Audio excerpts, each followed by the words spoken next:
done well so far. I am impressed by your daring ambition. But of course you are still defenseless against my superior powers. The name Dark Fact will be the scourge of all men to come. Ys, or Ancient Ys Vanished. The game doesn't seem entirely sure what it wants to be called here. This is part of the compilation of Ys Books 1 and 2 for the PC Engine. It's not my first time playing an Ys game. I have played a little bit of Ys 7 on the PSP, shortly before my entire game collection kind of got stolen many years ago before I started doing this. But that said, I did enjoy my time with it, and I've always wanted to get more and more into this series. This is kind of an important game as well, because to my understanding, this is one of the earliest console CD-ROM games, and indeed is like the very first console CD-ROM RPG. That's a pretty big deal right there, but it's a big deal to me specifically because it is an RPG on the PC Engine that was localized in the West. You know, if there was a Western released equivalent to the PC Engine, which never existed, and I refuse to acknowledge that it ever possibly did because it didn't. But more importantly, for the Western release console that never existed, it was a big deal because it was kind of a completely different game in terms of how it was localized. See, if you are familiar with the non-existent Western release of the PC Engine, you probably know it for one specific thing, and that is kind of horrible localization jobs. And the thing is, Ys Books 1 and 2 were kind of the outlier in all that. And that's because it was a launch title for the device. And I'm probably oversimplifying here, and I wasn't exactly there for it, but to my understanding, it was basically a situation where they put a lot of effort into localizing and hiring voice actors to properly act out this game, and then kind of quickly realized, oh yeah, no one ever played the TurboGrafx 16, heck, there are people like Fury who don't even think it exists, to the point where he keeps it as a running joke. So why would we put all this effort into hiring actors to actually localize things when we could get Jim and his friends from the accounting department to read off some cue cards during their next lunch break? And it's that mentality that leads to stuff like this. If you don't want the hostage killed, you should keep quiet. Guy, the stealth bomber is in the back of this factory! Side note, that game is absolutely like the crown jewel of any TG16 collection right there. And I'm not gonna lie, it is absolutely the reason why I wanted this console in the first place. That game is kind of amazing for a lot of reasons. But that's what makes Ys such an interesting outlier in all this. They did actually put in the effort, and they wanted the Turbo CD to go out on the right foot and make a great impression. The problem is it was an add-on for a console that so very few people knew about and experienced that they quickly realized it was kind of a waste of time and effort to do it. And I think that mentality also shot themselves in the foot for actually selling the thing in the first place. Well, that and probably not too much marketing. Again, I don't think I've ever met anyone who's even seen a TurboGrafx. But either way, Ys is a fairly fun game, and not just because it's one of the few games that felt like effort was put into the localization and voice acting departments, although that doesn't hurt, but it was one of the few RPGs that did come out on the West for the CD attachment, and it was a really good game. It's not a super long game by any means or measure, but I sat down and played it, and when I did, I actually completed it in one sitting. And again, part of that's because it's not a very long game, but I was just engrossed with it. In fact, the last RPG I think I did that with was my first time playing through Dragon Quest half a decade ago now, you know? This game did a lot right, but it does have some issues, and we're gonna look into that. Now, the story follows Adol Kristen. Some things about our boy Adol here. 1, like yours truly, he's a spicy redhead. 2, he really likes boats. 3, he's basically the destined prophecy chosen one of every prophecy ever, to the point where it becomes a running joke in the series. And finally, he's such a big deal, they've even named a major religion after him. Because I can't think of anything else Christianity would be named after. But either way, our boy Adol gets off his boat to enter this brand new land when some fortune teller stops him and says, "Hey, you're the prophesized swordsman we've heard a lot about." Which then teleports you outside the docks, which don't exist anywhere near this town from what I can tell. It seems to be landlocked, because that makes sense. She then stands outside her establishment, beckoning you inside, which confuses me as to why she couldn't just tell you what the big deal was outside her shop, but whatever. You follow her inside, only to have her say, okay. Now, I'm not going to tell you anything about what you need to know just yet. You need to do some shopping first, which again makes me question why she didn't just tell me this outside her shop and why I had to watch her enter her shop just to tell me she wasn't going to tell me anything. Because that's courtesy right there. But yes, Adol needs to go buy some basic equipment before we can begin. A shield, some armor, and a sword. Hang about. If Adol doesn't have a sword, how did she recognize him as a swordsman? I get that you're probably not a pro adventurer, but if you don't have a sword, you're not a swordsman, you're some guy, okay? So, as of now, the some guy Adol needs to go buy some pants so that he can actually start his quest. Unfortunately, he does not have enough money to do so. He's exactly 600 gold short of buying all the equipment he needs to actually start his quest, which means yes, before you even begin the game, the first thing you need to do is grind. And this actually introduces a whole lot of things. For one thing, it introduces the overworld, which is kind of weird. I didn't really know a lot about this game going into it. I saw some screenshots, saw some open plains and stuff, and sort of assumed this game was going to be kind of like Hydlide or Zelda, at least in terms of the fact it was going to be like a big map, and it's not really that. If you include the 2 towns, the overworld is a total size of 4 screens, and the one screen that isn't a town and the one you're currently seeing is actually some very narrow mountain paths. And the overworld you are seeing right now can be traversed in about 20 seconds. So the game is not physically all that big. The second thing it introduces is the combat, which is to basically smush your face into the enemies. This game utilizes what it likes to call the bump system, which is sort of like the Hydlide combat of just ramming into your opponents and hopefully you kill them before you die, except you don't have a full-on defensive mode in this game. No, instead you actually have to take the combat kind of strategically. Usually you want to try and take the enemy at sort of a slight angle because that means you hit them and bounce them off without them retaliating at you. But for me specifically, I found more success in just running into the enemy and making a quick retreat. That said, when you hit your enemies, they kind of ricochet off you, and ideally it's away from you, but the programming to this game seems to be a little ropey, and sometimes they'll just recoil directly into you, and sometimes they'll kill you instantly that way.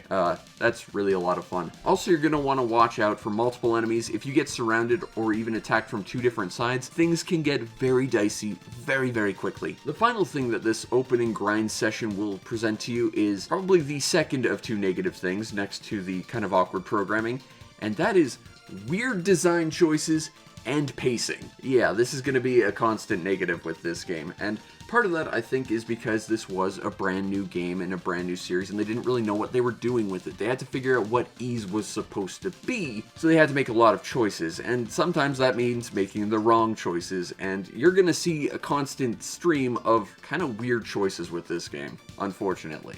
Now, in this opening grind session, you'll notice that the regular earliest enemies you can fight drop about 10 gold. You're going to need 600 of that, which means of course you're going to need to kill 60 of them. So yes, you're going to be wasting about 10 minutes before this game can even really properly start.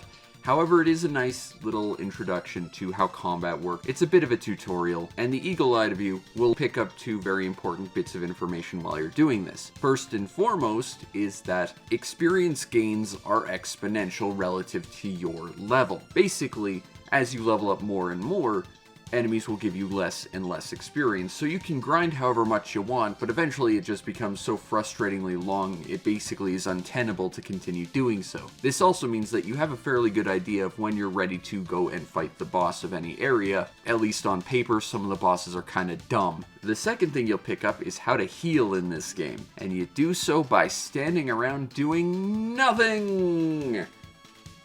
Rip-roaring gameplay right here.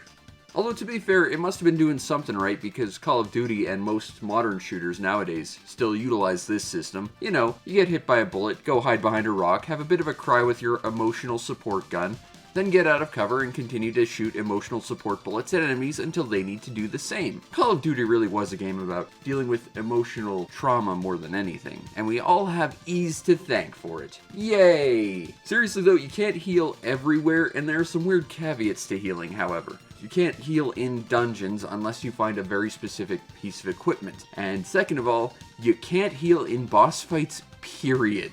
Even if you have the one healing potion item in the game that you can just open up your menu and use, yeah, that's not available for bosses, which honestly is the only time I ever felt the need to heal, so that's not great. Oh, you might also learn that you can save anywhere in the game. That's actually really cool. Be aware of where you do it though, because while this means that you can save mid-dungeon, it means you can also save mid-dungeon right on top of an enemy spawn point, and you will basically get spawn camped. That's a little less fun. But hey, Adol's got all the money he needs and went and bought his adventuring pants. Now we can start the game proper, where we learn there was this ancient civilization called Ease. Hey, I've heard of that. I wonder where.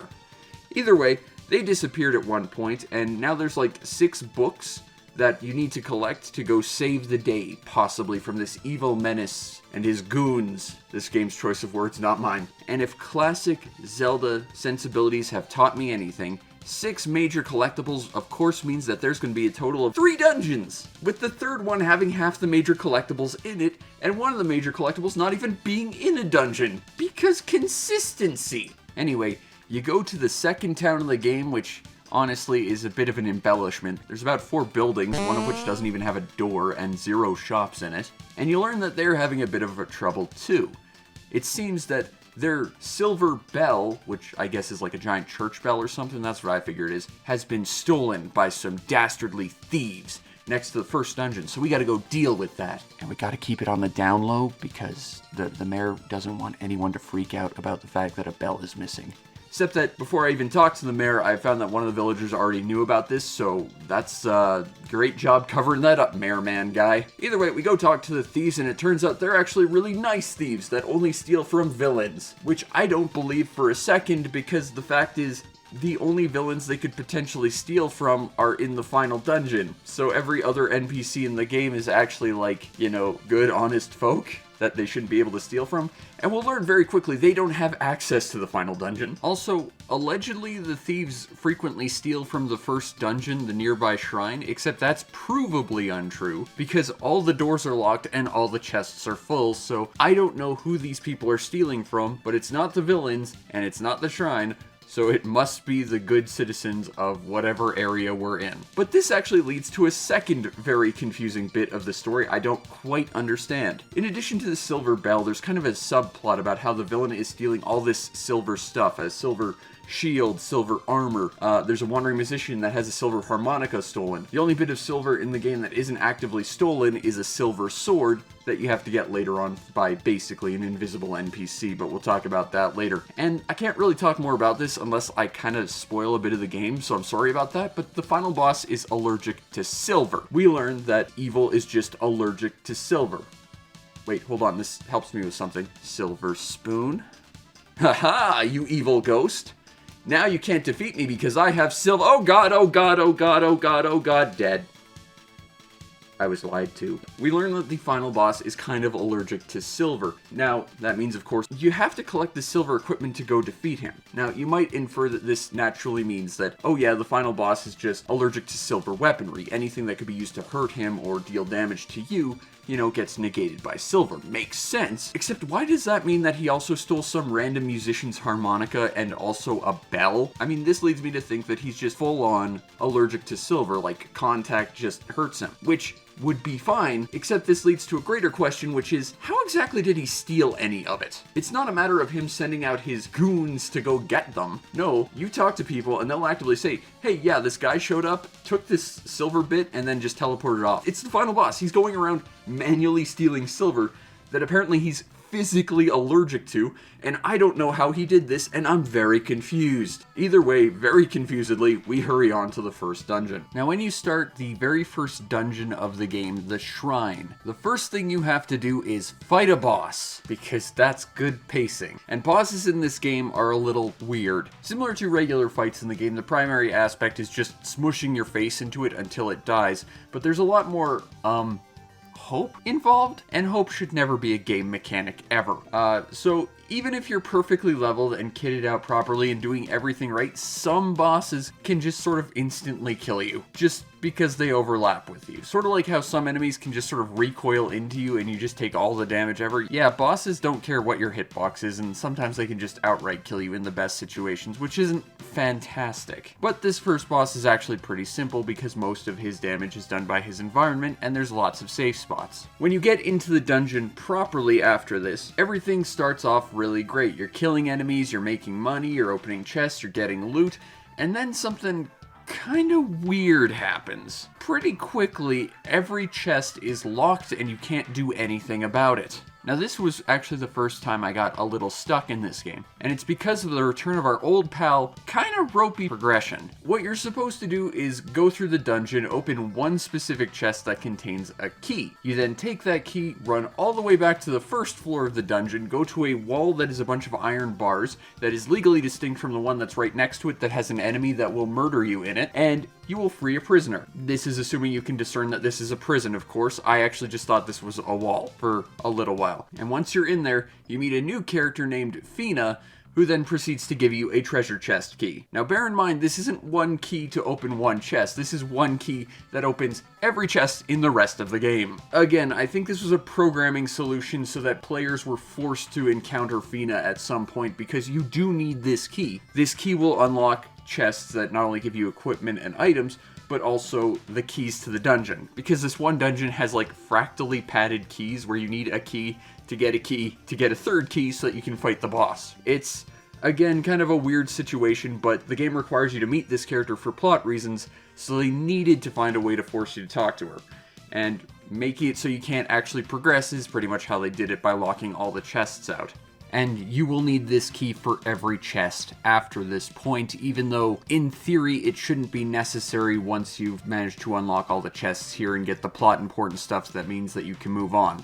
Which actually means that this key, and this awkward sort of making sure players definitely encounter this character to make sure that progression makes sense, actually actively slows the game down, because you have to read the message that you use the key on every chest afterwards, even though you really kind of shouldn't need to. It's definitely a clumsy solution at the best of times. If you're going around opening all the chests, you'll run into the first bit of silverware you're missing, which is the silver shield. And, well, this will lead into something kind of interesting at the end of the dungeon.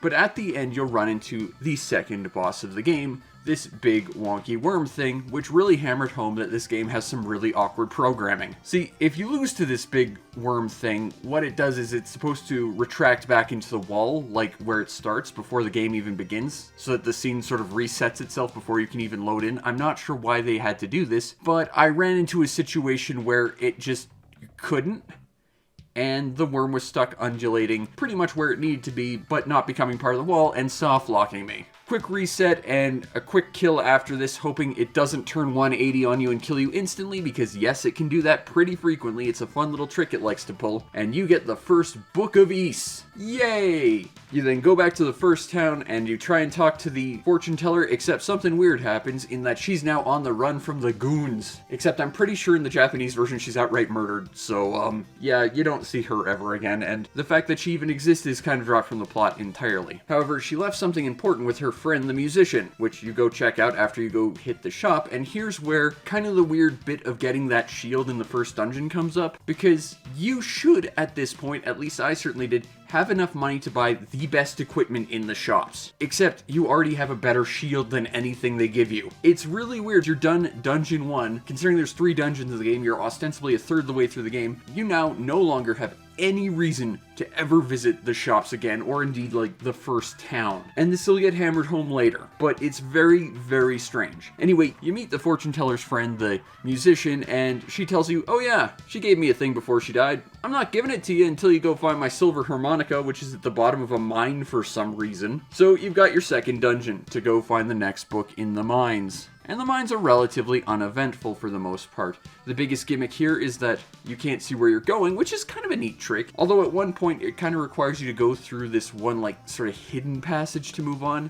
It was a little not great, but as long as you're using your observational skills, you should be able to find the trick. And you pick up some interesting stuff, including a time ring, which I don't know what it does, and a healing ring, which lets you heal in dungeons, which effectively makes it like the best item in the game. But here's our old pal Weird Pacing, once again, combined with our friend Weird Programming to make sure players do certain things. See, you get to the end of the second dungeon and you fight the boss, and the boss absolutely sucks. He's this vampire that splits into a bunch of little bats, and the bats will basically instantly kill you even if you're about as well equipped as you possibly could be. But the thing is, even if you go in here, you will not be able to defeat the boss because the game actively requires you to have something for later in the game right now just to make sure you have it and you don't miss it. So, to get around that, they programmed the boss to be unkillable unless you have this specific item. Hey, Future Fury here, I actually went through and played through most of the game again just to test some things because there were a few things that just didn't quite sit right with me while I was playing through this. Part of that is that I really wanted to test this boss out. It turns out that you can defeat this guy without the silver sword,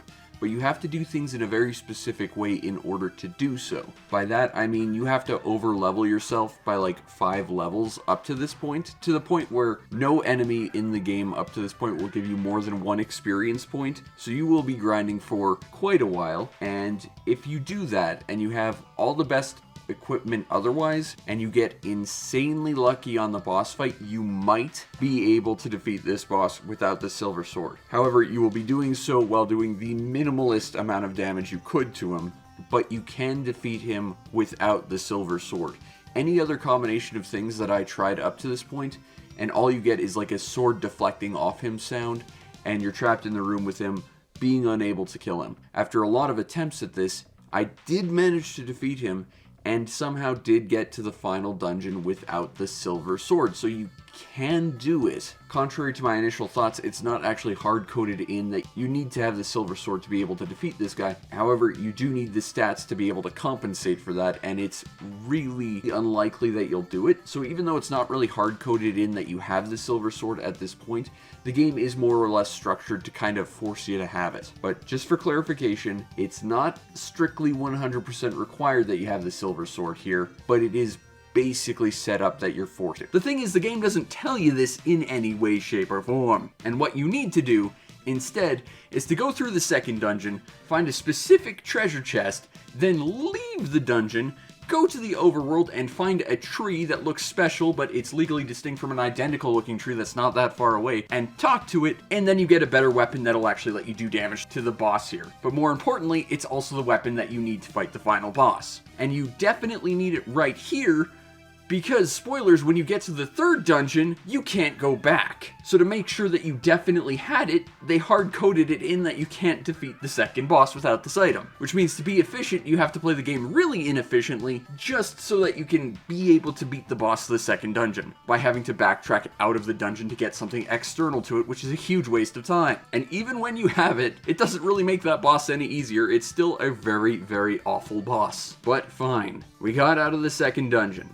We have the magical silver sword that we need to defeat the final boss with, because the game required us to have it because of the most awkward programming and inexplicable mechanics ever. We go deliver the harmonica to the random musician lady, who then gives us the book that our fortune teller, now no longer with us, friend promised her.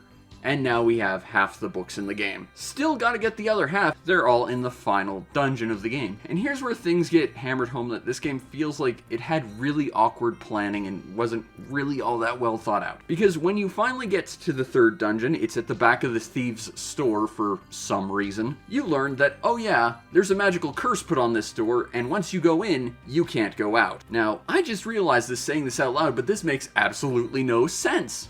I don't know why the seal exists. Like, ostensibly, it's there to stop monsters from spreading out across the world, but there's already monsters all over the world. It's not stopping the main villain, he can just teleport out. The only thing that this stops is you from going backwards into the world to go explore areas you've already been at, which again is specifically why you needed to go and get that silver sword in the previous dungeon. You needed to kill the final boss. If you didn't have it now, you'd be completely soft-locked. But also, this goes back to the end of the first dungeon, where you could buy everything from the weapon shop. Yeah, well, now money has absolutely no value to you because you can't go back to spend it on anything. And unfortunately, one of the earliest things that happens in this dungeon is you have your silver equipment stolen from you. And this leads again to kind of a weird sort of fixing problems with awkward solutions. See, if you came here somehow with only the silver gear and nothing else and your gear was stolen, what are you supposed to do?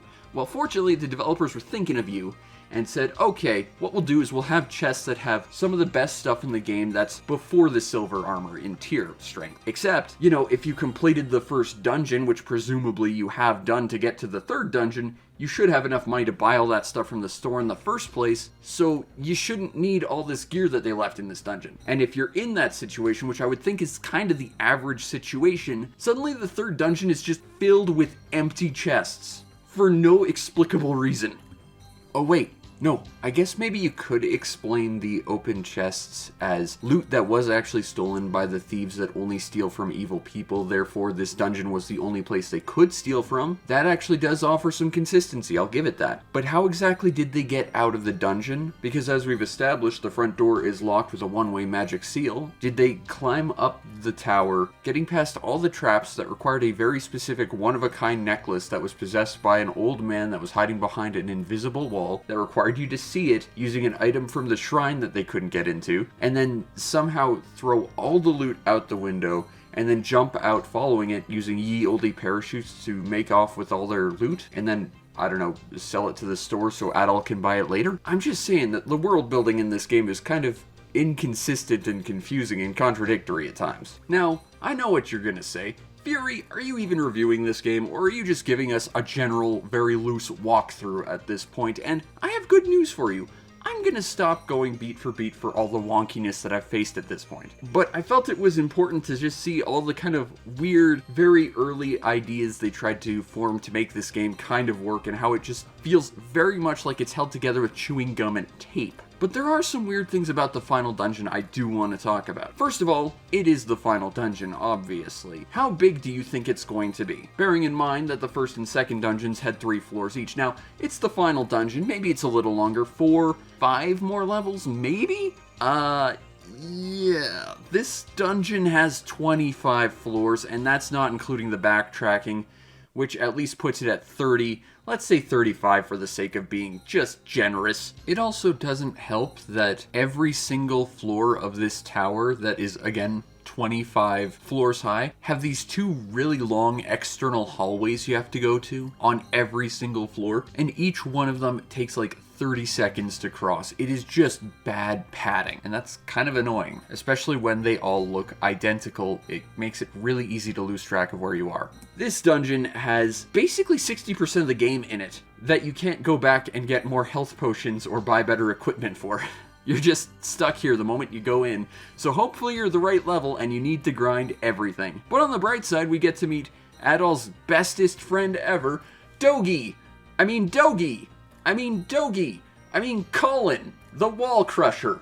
You'll never guess what he's known best for, but it's macrame. This is such a weird situation because this dungeon has half the NPCs in it, most of the voice dialogue in it, and 1 song that will play on repeat. But the puzzles are actually pretty good for the most part, aside from the fact that there's 2 teleporting mazes in it, and one of them is just pain for me. The long and short of it is, Ys is a great game, but it has some really wonky programming and some utterly bizarre pacing choices with it. Half the content in the game is just locked into the final dungeon where you are functionally trapped and can't get more healing items if that's something you actually need, though you should have a healing ring at this point to let you heal through any situation. You meet most of the characters here, you have to deal with the most unique puzzles here, and it's just, this is the one place where you even run into any sort of opposition in terms of your actual quest, because your gear gets taken away. But the weird solutions they made just to get you here, to this one-way door that you're now trapped behind, are just utterly strange. Like, I get you need the silver sword to kill the boss, but forcing players to go through the most arbitrary things, such as locking a key that opens every chest so you can't progress without freeing Fina,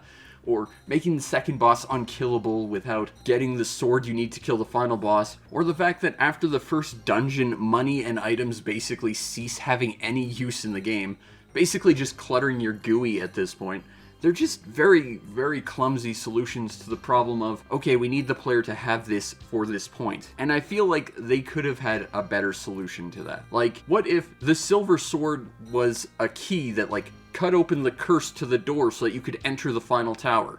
That way you definitely have it by the time you enter there. I mean, I'm just ad-libbing everything I say in this video, as I do every one, so I'm not exactly coming up with plans on how to make this game flow a little bit better, but, you know, off the top of my head I could come up with something. So I feel like their solutions were not the best. That said, Ys is a really fun game if you take it for a very early RPG, and it's a heck of a lot better than something like Hide Glide, which had very similar mechanics, has a lot more story, and the presentation is absolutely killer, although of course this is a remake and not the original version. But my point is, for its time, Ys was a really engaging game. I mean, I know I've just spent like half an hour giving a general walkthrough and slagging this game off every step of the way when I found something awkward about it, but the fact is, I would not have been playing this game up to this point. I would not have played through the entirety of the game in one sitting if I wasn't enjoying it, but you can definitely see that this game is dealing with a lot of growing pains, and it's definitely rough around the edges. But it is a fantastic RPG if you're willing to put up with that awkwardness. The overall presentation to Ys is excellent, especially for its time. The characters are bright and colorful. The individual cutscenes and close-ups of the characters are beautifully done, and I could watch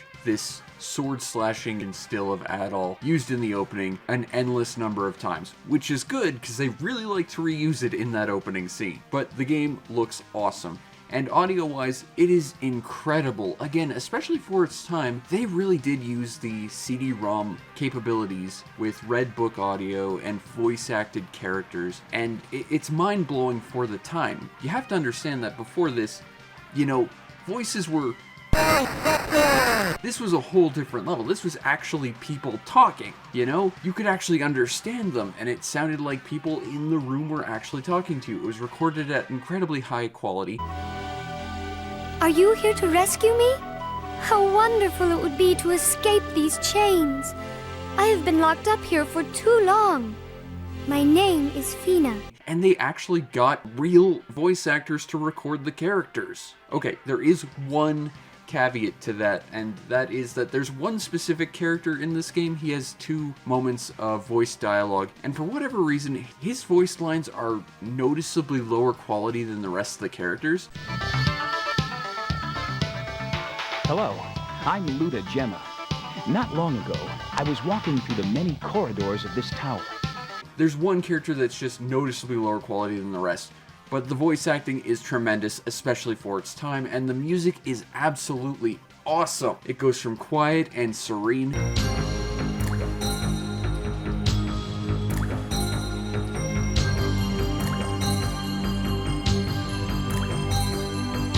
to absolutely killer rock jam.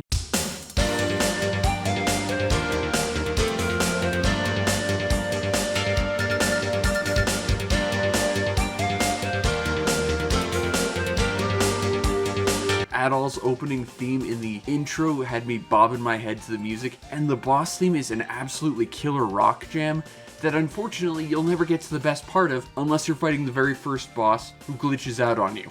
Because bosses go down very, very quickly or kill you very, very quickly. But the boss music is awesome, and just in general, the music is really high quality. The only asterisk I'd put next to this is the fact that, you know, the final dungeon has 1 song. And it's a really good song, but you're going to be hearing it for pretty much 60% of the game, so it will wear on you a little bit, unfortunately. But just in general, the overall presentation of Ys is incredible on the Turbo CD. This game really got it right.